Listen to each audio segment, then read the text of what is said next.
Hello दोस्तों, कैसे हैं आप लोग। मैं Ravindra Yadav, solar engineer of taken solar energy.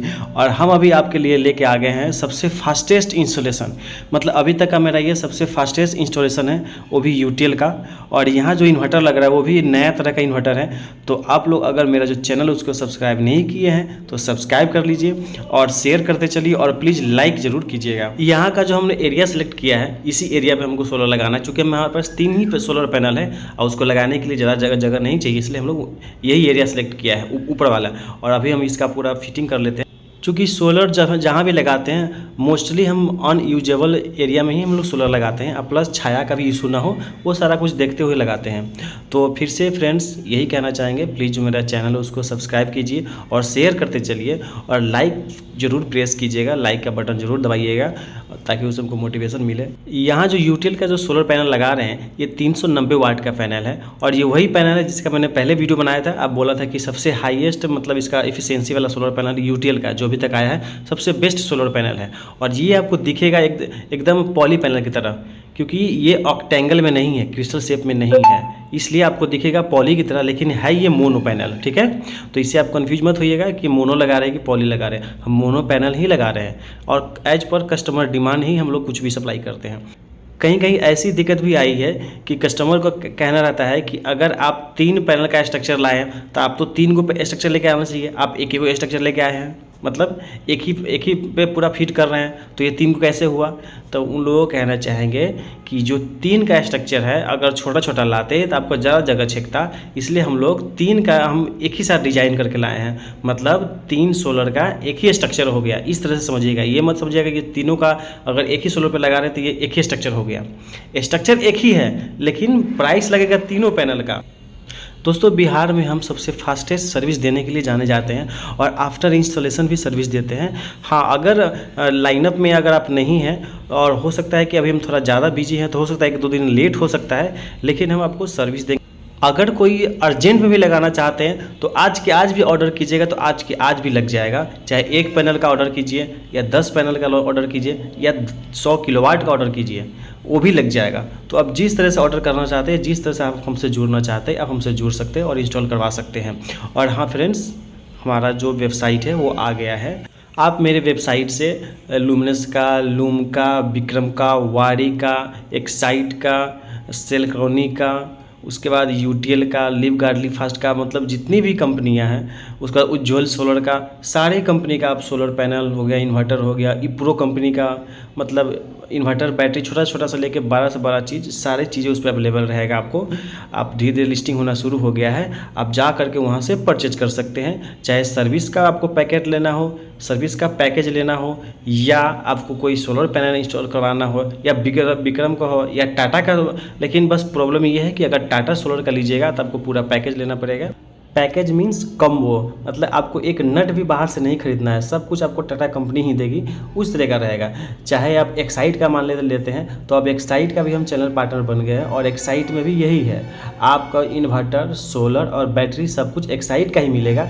बस इंस्टॉलेशन का हम लोग अपने से देंगे, तो उसका भी एक पूरा पैकेज ही खरीदना पड़ेगा, आपको अलग से कुछ नहीं मिलेगा। हाँ, अलग से आपको सिर्फ बैटरी मिल सकता है, बैटरी आप अलग से खरीद सकते हैं, लेकिन वो 18% GST पे।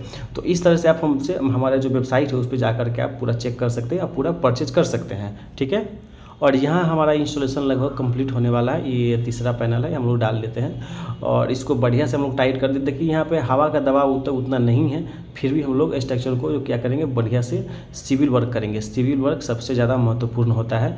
अब प्लस जो ये जो पैनल है, पैनल में जो नट बोल्ट हम लोग लगाते हैं वहाँ पर वाशर लगाना बहुत सबसे ज़्यादा ज़रूरी होता है। हम लोग धीरे धीरे हमारा जो बिज़नेस है टेकन सोलर का उसको एक्सपांड करते जा रहे हैं और पटना में अब 2 जगह ऑफिस खोल चुके हैं। एक फुलवारी शरीफ में हो गया और एक अगम कुआं पे हो गया। ठीक है, तो जो भी लोग पटना के नियर बाई में हैं तो वो लोग पटना में अगर फुलवारी शरीफ आ सकते हैं तो यहाँ पे भी विजिट कर सकते हैं, या अगर अगम को आ गए तो वहाँ पे भी हमारा ऑफिस है, वहाँ भी जाके आप लोग विजिट कर सकते हैं। सबका लोकेशन हम धीरे धीरे आप हर जगह अपडेट करने ही वाले हैं। वैसे मेरे वेबसाइट पे सारा लोकेशन दिया हुआ रहेगा आपको। अभी के जो टाइम है लगभग 5 बज गया है, 4:45 हो गया है और अभी देख रहे हैं छाया कहाँ से कहाँ चला गया है, लेकिन अभी भी धूप है। कई कस्टमर के माइंड में ये भी रहता है कि भले ही शाम तो हो गया है लेकिन धूप तो है, तो भी प्रोडक्शन तो हमको फुल मिलना चाहिए, लेकिन ऐसा नहीं है क्योंकि आपका जो डायरेक्शन है और जो एंगल है वो पूरा का पूरा दक्षिण तरफ लगा है और सन जो है चली गई पूरी की पूरी पश्चिम में, तो वहाँ से इसका जो लाइट जो पड़ रहेगा पूरा के पूरा जो ग्लास पे पड़ के पूरा रिफ्लेक्ट हो रहा होगा, बहुत थोड़ा बहुत जो है जो किरण है उसको ऑब्जर्व कर पा रहा होगा, इसलिए थोड़ा बहुत ही आपको प्रोडक्शन मिलेगा। क्योंकि जब अपना सूरज जो निकलता है वो पूर्व से निकलते हुए पश्चिम चला जाता है दक्षिण होते हुए, तो जब एकदम दक्षिण में रहता है मतलब जब 12 बजे के 1 बजे के आसपास रहता है तो उस टाइम पे प्रोडक्शन हम लोग को ज़्यादा इसलिए मिलता है क्योंकि हमारा सोलर भी लगा हुआ है दक्षिण तरफ और सनलाइट भी दक्षिण तरफ है, मतलब फुल पावर मिल रहा है। जैसे कि अभी टैस्ट लिया तो इसका VOC कितना आया, मतलब कि 43.5 आया 5 वोल्ट। और अभी एम्पियर चेक करते हैं तो एम्पियर कितना आ रहा है, एम्पियर देख लेते हैं 1.59 मतलब 1.6 एम्पियर आ रहा है, मतलब काफ़ी है 1.6 एम्पियर आ रहा है, मतलब काफ़ी है। अगर 5 बज रहा है और इस टाइम पर इतना मिल रहा है तो ख़राब नहीं मिल रहा है। मतलब अगर 3 पैनल लगाए हैं तो आपको कितना प्रोडक्शन मिल गया। अब दूसरे पैनल का चेक कर लेते हैं क्योंकि VOC सबको उतना ही आने वाला है, तो आइए चेक कर लेते हैं तो वो कितना मिल रहा है 1.56 एम्पियर और तीसरे वाले का भी सेम ही मिल रहा है। मतलब इसका मतलब हुआ कि हमारा पैनल सब सही है, सब एम्पियर निकाल रहा है। एम्पियर चेक करना सबसे ज़्यादा जरूरी है इसलिए क्योंकि वोल्ट तो सब दिखा देगा लेकिन एम्पियर नहीं दिखाएगा, अगर सही रहेगा तो ही दिखाएगा, इसलिए सबका एम्पियर चेक करना सबसे ज़्यादा जरूरी होता है। हमने वही चेक कर लिया है और इसके बाद पहले इसका सबको जोड़ लेंगे और उसके बाद इसका पैरेलल करेंगे, ठीक है। क्योंकि यहाँ का जो इन्वर्टर लग रहा है उसका जो VOC है बहुत ही कम है, ठीक है। और ये इन्वर्टर हमको पता नहीं कहाँ से लेके आए हैं, बोल रहे कि हम बाहर से परचेज किए थे। ये फौजी जी हैं जिनके यहाँ लग रहा है, ये फौजी हैं, इनके हस्बैंड वाइफ दोनों फौजी हैं, तो कहीं बाहर से परचेज किए, हम नहीं दिए। हम लोग खाली सिर्फ सोलर और ये बाकी जो बैटरी और बाकी चीज़ें जो दिख रहा है आपको ये सारा कुछ हम लोग दे रहे हैं, इन्वर्टर हम लोग नहीं दिए हैं। देख रहे हैं यहाँ पे तीनों को हम पैरेलल कर लिए। आप लोग तो जानते ही हैं कि हम जो पैरेलल करते हैं या सीरीज करते हैं वो सब इन्वर्टर के VOC के रेंज के अनुसार कर सकते हैं, तो इसी से आप समझ सकते हैं कि इसका VOC कितना होगा। देख रहे हैं तीनों को हम पैरेलल कर लिए, तो यहाँ से प्लस निकल गया और इसके आगे से माइनस निकाल लेंगे, मतलब हमको पैरेलल कर लेके जाना पड़ रहा है। मतलब समझ लीजिए कि इन्वर्टर जो है मतलब PMW टेक्नोलॉजी का है, समझ गए। और अगर MPPT रहता तो इस सारा के सारे सीरीज में हो जाता। इससे भी आप समझ सकते हैं कि कौन सा इन्वर्टर पैरेलल, कौन सा इन्वर्टर मतलब PMW टेक्नोलॉजी का है मतलब पुराना टेक्नोलॉजी का है, और कौन सा नया टेक्नोलॉजी का है मतलब MPPT टेक्नोलॉजी का है, ठीक है। ये सबसे बड़ा पहचान है। मैं इस बात को फिर से रिपीट कर रहा हूँ, जिस इन्वर्टर का VOC अगर कम दिखाएगा, आपको लगेगा यार बहुत कम VOC है, तो समझिए कि वो PMW टेक्नोलॉजी का है। लेकिन वही अगर MPPT रहेगा तो उसका जो VOC रेंज है वो बहुत ज़्यादा रहता है। और हाँ, ये भी बात है कि अगर ट्रांसफार्मर लेस इन्वर्टर है तो उसका VOC सबसे ज़्यादा रहेगा ही रहेगा, क्योंकि वो MPPT में रहेगा। और अगर डबल MPPT है तो उसका VOC तो और भी ज़्यादा रहेगा। जैसे कि इसको हम पूरा पैरेलल कर लिए, तो पैरेलल करने के बाद जो इसका VOC आ रहा है 43.8 वोल्ट आ रहा है मात्र। यहाँ जो हम सोलर का वायर यूज कर रहे हैं, सोलर केबल, वो माइक्रोटेक का है और 6 mm का वायर यूज कर रहे हैं।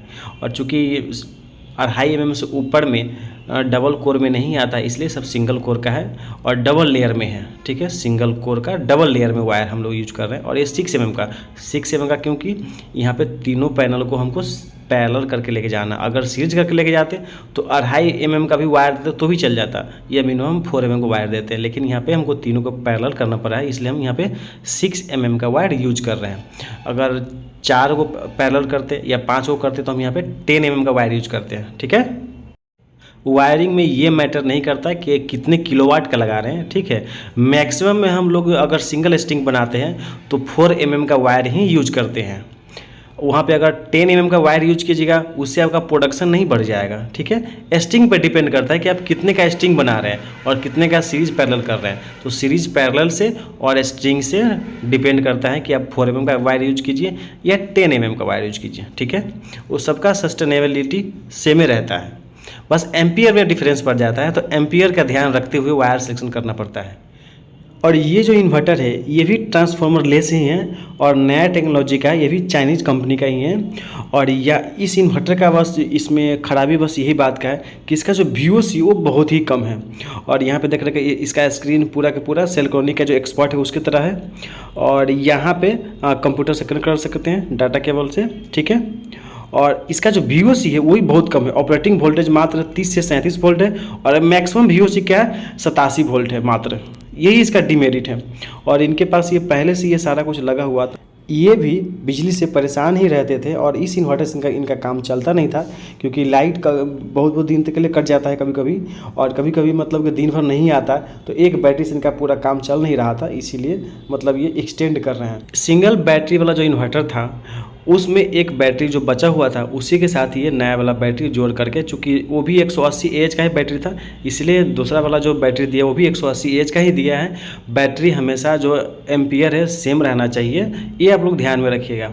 और उसी के साथ पुराना वाला के साथ इसको जोड़ सकते हैं कब, जब दोनों का एम्पियर सेम रहेगा।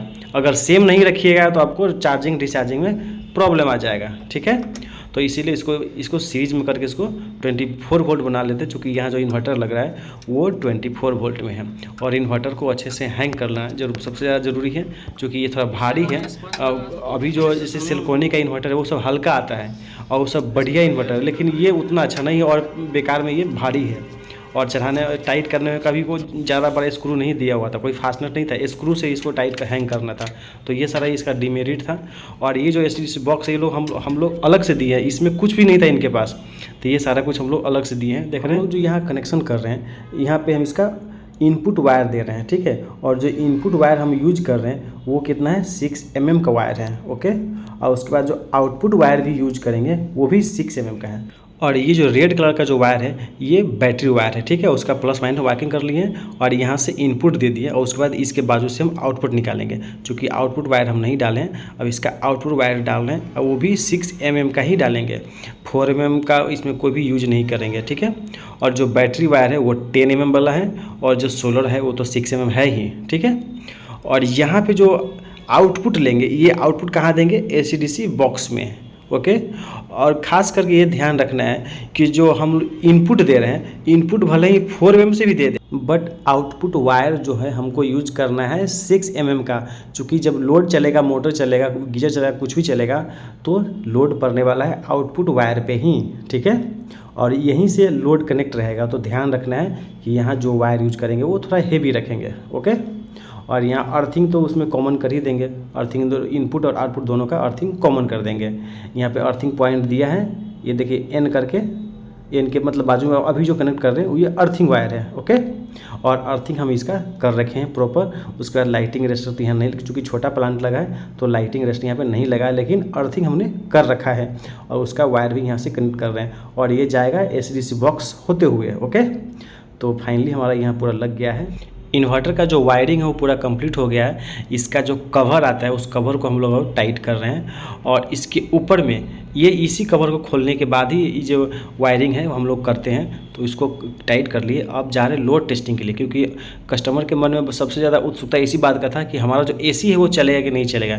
चूँकि ये लोग गर्मी की छुट्टी में आए थे छुट्टी मनाने के लिए, और लाइट का कटअप हो जाता है, इसीलिए ये लोग सोलर पे आए हैं और सोलर पे मतलब शिफ्ट हुए हैं। तो एसी चलता है या नहीं चलता इनको जानने की सबसे ज़्यादा जल्दी थी, इसलिए हम लोग लोड टेस्ट करके इनको दे रहे हैं। चूँकि अभी पूरा बैटरी चार्ज नहीं है, इसलिए अभी सिर्फ इनको लोड टेस्ट करके दे रहे हैं। फिर कल से जब चार्ज होना शुरू हो जाएगा तो फिर इनका काम पूरा ऑटोमेटिक चलना शुरू हो जाएगा, आप इनको कुछ भी चेंज करने की जरूरत नहीं पड़ेगी।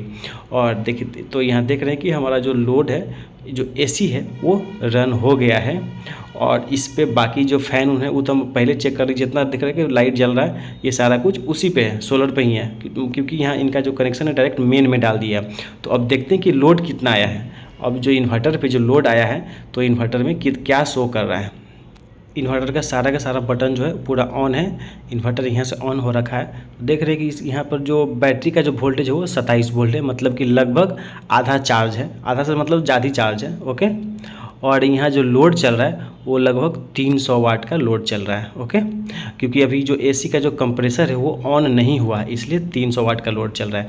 जैसे उसका कंप्रेसर ऑन होगा तो लगभग 1200 वाट का लोड चला जाएगा। और देख रहे हैं यहाँ पे बाईपास कर दिया है, चूँकि बैटरी अभी चार्ज नहीं है, बैटरी को चार्ज करा इसलिए बाईपास मोड पे चल रहा है। जब बैटरी चार्ज हो जाएगा और सोलर आ जाएगा तो उस ऑटोमेटिक सोलर पे शिफ्ट हो जाएगा। और अगर अभी तक आपने मेरा जो चैनल उसको सब्सक्राइब नहीं किया तो सब्सक्राइब प्लीज़ कर लीजिएगा, और लाइक एंड शेयर ज़रूर कीजिएगा, और इंस्टॉल करवाने के लिए हमसे कॉन्टैक्ट कर लीजिएगा।